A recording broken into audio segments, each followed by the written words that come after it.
Olá, seja muito bem-vindo ao meu canal, onde você aprende sobre, de fato, nutrição, veterinária integrativa, alimentação natural, ração. Infelizmente, eu também falo de ração porque é muito importante para você, tutor, não é mesmo?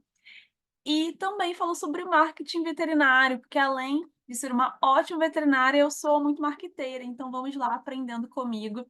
Hoje eu vou falar sobre duas rações queridíssimas, que é Guabi natural de salmão com e sem grãos. Afinal, qual que é melhor? Já adianto para vocês que elas são muito parecidas, mas a questão do grão pesa um pouco, né? Então vamos lá ver. De fato, eu destrinchei o rótulo das duas e vou compartilhar com vocês. Então, se você quer entender que raio tem naquele rótulo, o que que tem aí de proteína, de tudo, vem me acompanhando. Vou aqui ligar o meu celular para me filmar também. Vamos lá, gente. Eu vou compartilhar a minha tela para vocês verem todas as minhas análises. É um PDF de 5 páginas que eu mesma fiz e eu espero que vocês gostem. Quem gostar já dá um coraçãozinho, curte, enfim, compartilha, se inscreve no canal se você gosta aí de nutrição. Eu também vou falar bastante sobre alimentação natural, afinal, o meu foco é uma nutrição saudável. Então, eu gosto de destrinchar as rações para vocês entenderem o que que tem nelas. Será que vale a pena? E óbvio que para vocês aprofundarem ainda mais de entender a base da nutrição, por que que eu estou falando isso, por que que eu estou falando aquilo, vocês também podem ser meus alunos, se inscrevendo na minha imersão, que está lá, acesso disponível, 4 horas de conteúdo. Então, quem quiser aprofundar, a minha imersão está lá. Mas vamos lá compartilhar aqui com vocês a minha análise da Guabi natural. Vamos lá.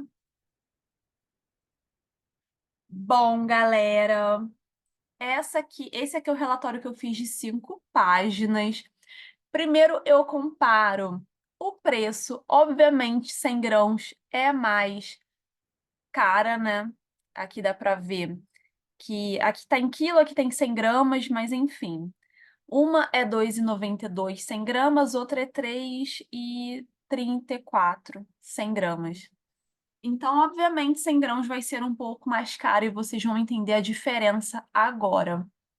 Desligar aqui meu celular. Vamos lá, galera. Promessas. Eu gosto de ver as promessas dessas rações. É, a de cevada, né, que aqui tem grãos, ela tem ali várias promessas de intestino regulado, proteção do organismo, longevidade, saúde urinária, pH, nananã. Promete muita coisa, né? Eu não sei como é que ela comprova isso, mas ela promete. E a Grain Free, ela contém antioxidantes naturais, que realmente as duas têm. Aí, longevidade, fonte de proteína de alta qualidade, realmente tem. Ajuda a reduzir formação de cálculos, não possui grãos, corantes, né, artificiais. Embalagem com sistema de abre e fecha, receita com lentilha, legumes, frutas, para falar que não tem grão. Então, deixa eu aumentar aqui minha carinha. Pronto, bem melhor agora. Então, vamos lá, galera. É, Aqui as duas têm, pelo menos no site que eu vi, as duas têm esse rótulo, tá? De carnes selecionadas, vegetais e frutas. As duas têm, né, essa promessa, não tem transgênico, não tem sal, não tem aroma, corante artificial, antioxidantes naturais, ingredientes funcionais. Realmente tem tudo isso, eu não entendi só a questão do sal, porque as duas têm sal. E ok ter sal, gente, não tem problema. Então eu não sei por que que elas prometem isso aqui se elas têm sal. Se alguém souber me explicar. E agora eu venho na composição. Eu destrinchei a composição das duas, tá, galera? Tutor dedicado que está aqui me assistindo. E assim, se você que entende de ração discordar de alguma coisa que eu falar, pode comentar aqui, ó, Natália, eu acho que isso é diferente. Porque alguns aditivos podem ser tanto, por exemplo, existem 4 tipos de aditivos. Tem nutricional, tem tecnológico, tem outros. Então, enfim, tem zootécnico, tem sensorial, esses são os 4. Então, às vezes, um aditivo pode ser duas classificações diferentes. E a gente tem que entender por que que o fabricante botou aquele aditivo. Será que ele colocou como nutricional ou como tecnológico? Às vezes pode ser os dois, só que a gente não sabe o porquê dele ter botado. Qual foi o objetivo do fabricante? Então é importante até esse debate, caso alguém discorde de alguma coisa que eu estou falando aqui. Bom, o de cevada, que é o que tem grãos, tem essa seleção aí toda de origem animal. Eu boto de azul os ingredientes que eu gosto e de vermelhos que eu acho desnecessários ou não gosto. E aí eu botei ali destacado carne de salmão e a carne mecanicamente separada de fígado e frango, porque são carnes relativamente nobres, né? Carne mecanicamente separada não é necessariamente carne, né? É outra forma ali de você obter a carne, mas não deixa de ser melhor do que uma farinha de vísceras aqui, ó. Que eu já não gosto tanto farinha de vísceras quando essa farinha é a única ou principal fonte de proteína. Por exemplo, algumas marcas, como até Royal e Premier, têm algumas linhas de ração que a principal fonte de proteína é farinha de vísceras, não tem nem a carne mecanicamente separada. Por isso que quando tem essa carne mecanicamente separada, eu até boto de azul, porque mesmo as rações mais caras, nem isso tem, elas têm só farinha de vísceras. Então, tudo bem que aqui também tem a farinha de vísceras, a gente não sabe a quantidade, a proporção de cada um, porém, pelo menos ela tem ali carne de verdade também na composição. Além do ovo em pó, que quase todas têm, é, farinha de torresmo, nem todas têm, também ajuda muito para palatabilidade, é uma proteína animal. Proteína isolada de suíno, eu sempre boto de vermelho quando as rações têm, porque é uma proteína isolada, não é exatamente um ingrediente ali natural, in natura. É uma proteína isolada, como a gente come ali, quem faz academia come umas proteínas hidrolisadas, isoladas, enfim, concentradas. Então, não é exatamente uma fonte ali de proteína totalmente natural. Ela é mais. Ela passa por uma industrialização ali, né, para ser isolada. E aí, quando tem esse tipo de proteína, eu me pergunto se ela que tem a maior concentração ali, maior teor de proteína. Será que vem dessa proteína isolada ou vem dos ingredientes naturais? Porque se a pessoa, né, se o fabricante coloca a proteína isolada, talvez seja ali a fonte mais importante de proteína. Não sei, eles não botam de fato quanto de cada coisa. Então, quando tem, eu me pergunto, será que essa é a proteína principal e o resto é só para disfarçar? E aí fica esse questionamento. Mas, no geral, duas carnes boas, principalmente a carne de salmão. Aí vem mais produtos de origem, né? Alimentos de origem animal, gordura suína. Óleo de peixe, nem toda ração tem óleo de peixe, então eu até esqueci de botar azul, mas normalmente eu boto azul quando tem óleo de peixe. E esse hidrolisado ali de fígado e ave, suínos, quando tem esses hidrolisados, normalmente é mais um palatabilizante, um aditivo sensorial, do que de fato uma proteína. Então, esses são os ingredientes de origem animal. São vários, alguns são proteína, outros são gordura, mas no geral, tem bastante coisa, né, de origem animal. Isso é muito importante, gente, porque os gatos são carnívoros estritos, eles precisam desses ingredientes de origem animal. Não adianta ter só um monte de cereal, um monte de coisa nada a ver, tubérculo, lentilha, não adianta nada disso se não tem ali uma carne. Então, vamos lá. Seleção de cereais integrais, mínimo 28%. Arroz integral, grão de aveia, cevada em grão, grão de sorgo, nada disso o gato precisa, gente. Vermelho, são fontes de carboidrato, tá? Por isso que essa aqui tem grãos. 3. Seleção de frutas, vegetais, vitaminas e minerais, ingredientes funcionais, máximo 10%, dos quais 5 são frutas e vegetais selecionados. Então, dessas frutas aqui, é só 5%, mas não deixa de ser alguma coisa. Dos vegetais e frutas, né? É só 5%. Aí tem ervilha, brócolis, tudo desidratado, né? Praticamente. Brócolis desidratado, espinafre, cenoura. Tudo isso confere carboidrato e fibra, tá? Tem blueberry, que normalmente é um aditivo. Na verdade, normalmente quando vem blueberry, é um alimento funcional. É mirtilo.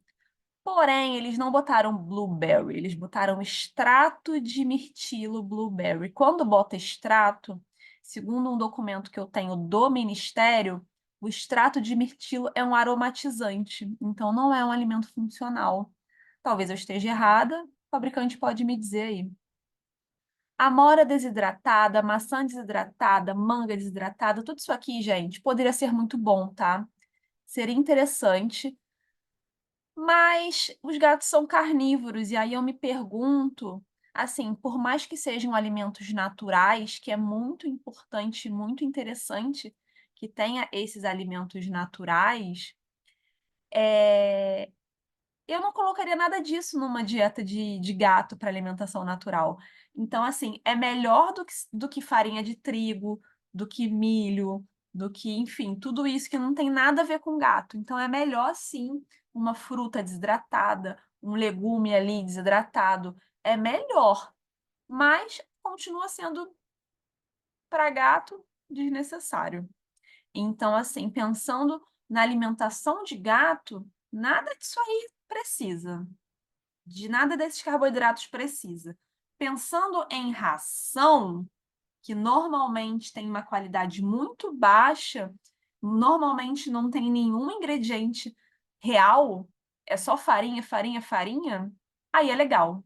Então, assim, dentre as rações isso pode ser legal, mas para alimentação de gato, não precisa de polpa de beterraba, não precisa de amora, nem maçã, nem manga, nem ervilha, nem brócolis, nada disso precisaria. No máximo ali uma quantidade mínima para fibra, que sim, o gato precisa ali de 5% de carboidrato para compor o bolo fecal, para ter fibra na alimentação, porque tem muito gato que é constipado, então precisa de um mínimo ali de carboidrato para compor esse bolo fecal. Não à toa os gatos que comem só carne quase sempre tem uma constipação que pode se agravar. Então, sim, precisa de um carboidratozinho mínimo.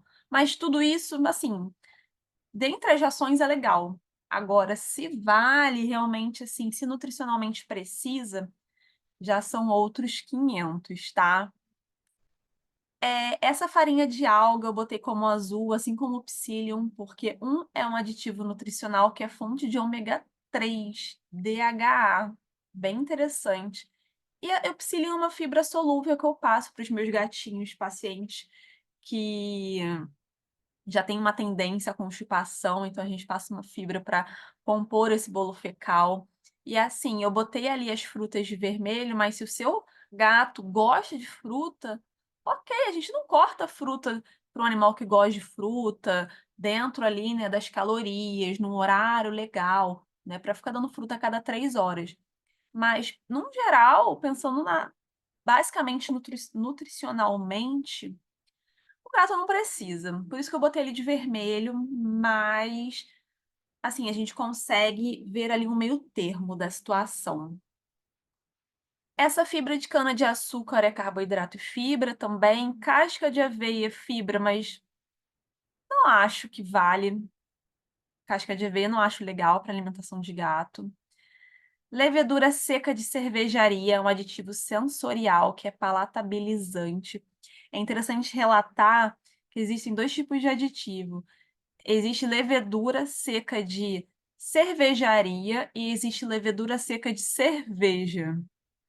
O de cervejaria é visto na tabela do Ministério como um palatabilizante. O de cerveja é visto como um pré-biótico. Então, assim, os rótulos que eu já vi botam de cervejaria, então eu conto como palatabilizante, que é um aditivo sensorial. Não tem problema, gente, aditivo é necessário, tá? Inclusive, eu vou lançar aí no canal, talvez quando você esteja me vendo já, tenha aí esse vídeo explicando sobre os aditivos, para vocês entenderem que não é ruim ter aditivo desde que ele seja o mais natural possível. Então, até para gato, quando o gato não aceita alimentação natural de primeira, existe uma forma, uma das formas várias, né, várias ferramentas para fazer o gato aceitar. Uma delas é usando levedura de cerveja. Então, realmente ajuda na palatabilidade do alimento para gato e para cão também. Óleo de linhaça, que é uma gordura vegetal, mas é importante para ômega 6, então ok. Lembrando, na verdade, explicando, você provavelmente não sabe, que as rações normalmente têm muito ômega 6, que é uma gordura inflamatória. E para ela ser mais equilibrada, para ela ser menos inflamatória, existe uma proporção de ômega 6 e ômega 3.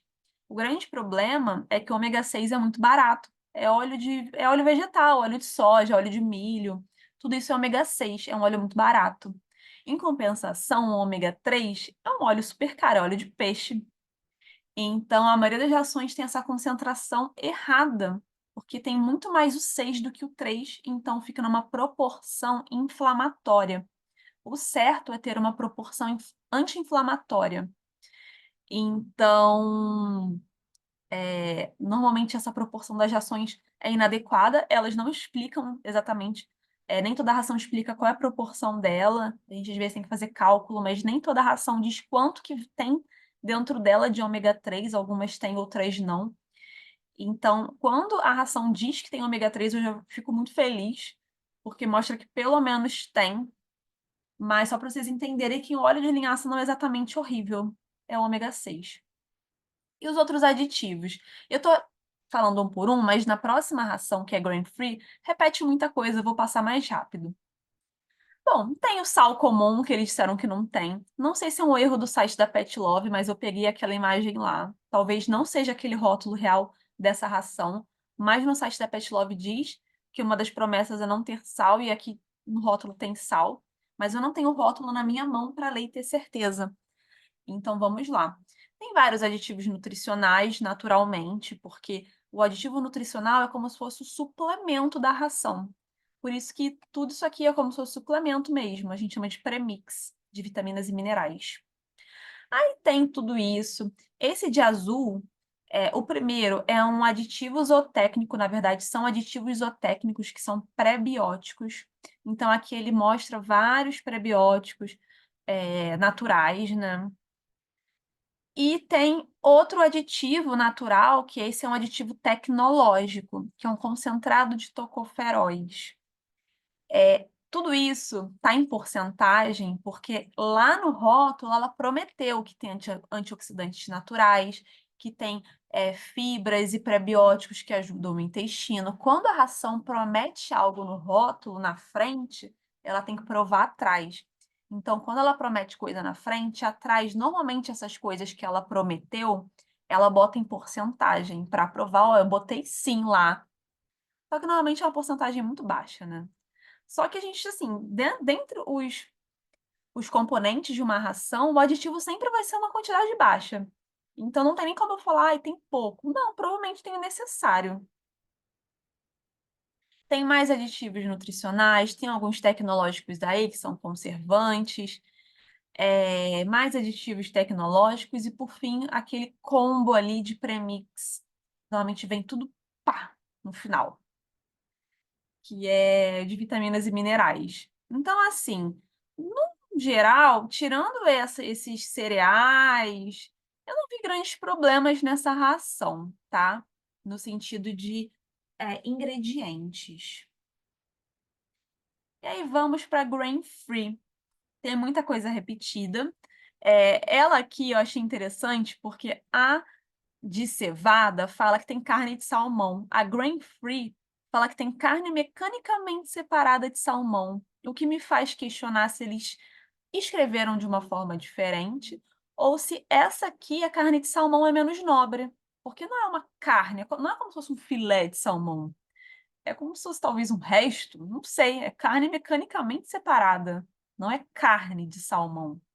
E aí eu não sei se foi à toa eles terem escrito de formas diferentes nos dois rótulos, ou se realmente são carnes diferentes e essa é menos nobre. Fica aí o questionamento para a marca. Tem também a carne mecanicamente separada de frango e fígado, como eu disse, muitas rações nem isso tem. A maioria tem só o quê? Farinha de vísceras. Então, já é um ponto positivo, por isso que eu boto de azul. Aí tem toda aquela coisa repetida, tem a gordura animal ali, tem o óleo de peixe, dessa vez aqui eu botei azul, realmente para ficar azul. Esse hidrolisado aqui é um palatabilizante. É, E agora vamos para a seleção de frutas, enfim, vegetais, vitaminas e minerais. Aqui diz que tem no máximo 34% disso aqui. Aí tens lentilha, que é uma fonte de carboidrato majoritariamente, apesar de ser considerada também, principalmente para a nossa alimentação, uma fonte de proteína, para os animais, essas proteínas de origem vegetal não são tão úteis, a não ser que seja realmente concentrado, isolado. Mas assim, uma lentilha para o animal vai ser uma fonte de carboidrato. Tem farinha de mandioca, que eu me pergunto se tinha necessidade, assim, um tubérculo, mas não é uma seleção de mandioca, né? É uma farinha de mandioca, então não é natural, in natura, né? Aí tem aspargo desidratado, figo desidratado, mirtilo blueberry. Aqui a diferença. Na outra, diz que tem extrato de mirtilo. Essa tem o mirtilo, então eu considero esse um alimento funcional. No outro, é um aditivo, provavelmente. Novamente, as frutas que eu deixei em vermelho, porque eu não acho que seja necessário para alimentação de gato, mas sim, são alimentos naturais, apesar de serem desidratados. Não estão ali em natura, mas é muito melhor que uma farinha de mandioca, por exemplo. A alga, novamente, que é uma fonte de ômega 3. O psyllium, que eu gosto muito. A polpa de beterraba, que, novamente, para ração é até legal, mas para gato eu me pergunto, né? Eu não passaria uma beterraba, assim, para alimentação natural de gato, mas aí eu tô comparando os ingredientes de alimentação natural e ração, que acaba sendo injusto, né? Mas dentre as rações são ingredientes interessantes. Esses aqui se repetem, né?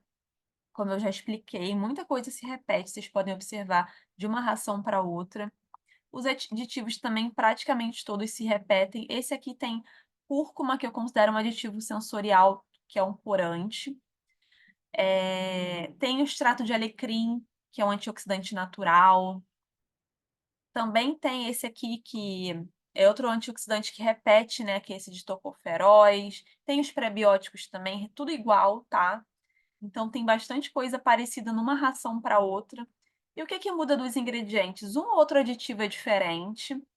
Essa tem lentilha, tem mandioca, tem alguns legumes, enquanto a outra tem cereais. Essa é a principal diferença, para vocês verem que não tem tanta diferença nos ingredientes. A principal é a lentilha, farinha de mandioca. Esse aspargo e figo, eu não sei se tem na outra. Vamos ver. Não tem aspargo e figo, mas tem ervilha, brócolis, espinafre. Então, assim, fica elas por elas. No geral, a grande questão é esses cereais aqui que não, gente. Comparando, a diferença é basicamente essa. O resto podem ver que é muito parecido. E aí a gente chega no outro que é muito importante, né? São os nutrientes. De energia, vocês podem ver que a grain free é mais calórica. Então, para o seu gatinho, ele vai acabar comendo um pouco menos de ração para atingir, né, a caloria diária, porque cada grão vai ter mais caloria, então ele vai comer menos volume, digamos assim. Proteína.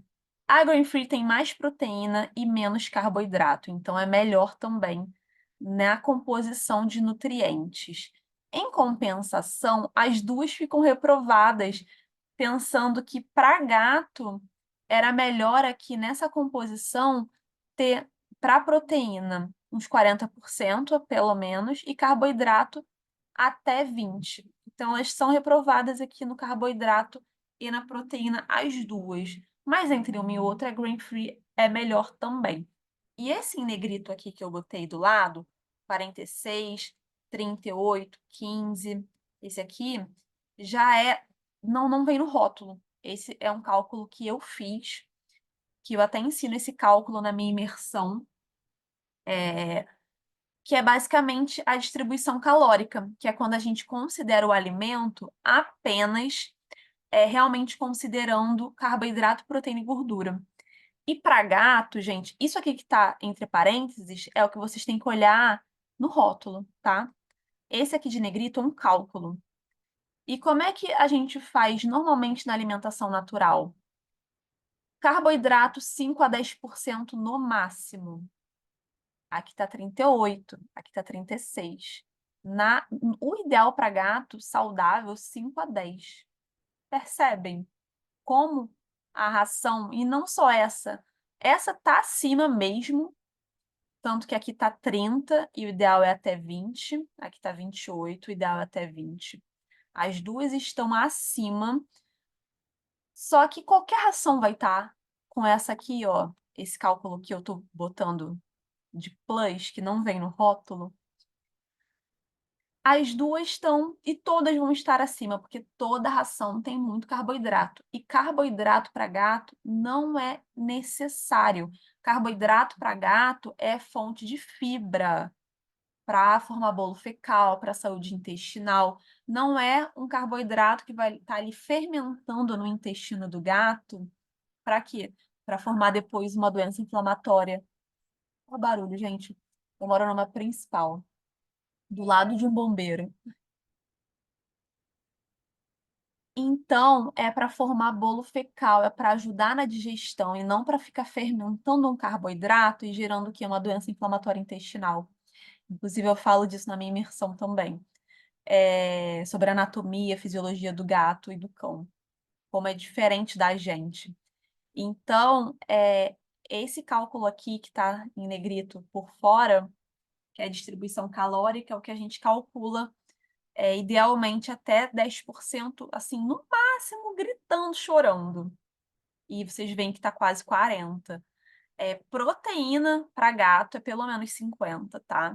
A não ser que ele tenha alguma questão, tem uma ureia aumentada, aí a gente observa, é individual, obviamente.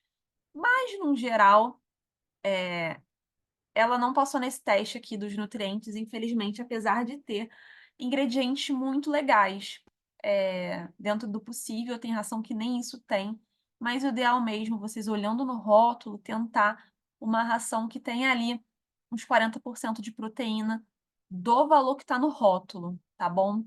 E é isso, acho que esse PDF aqui, eu vou ver se eu consigo deixar disponível para vocês ou não. Eu vou botar aqui minha logo primeiro e vou deixar disponível para vocês.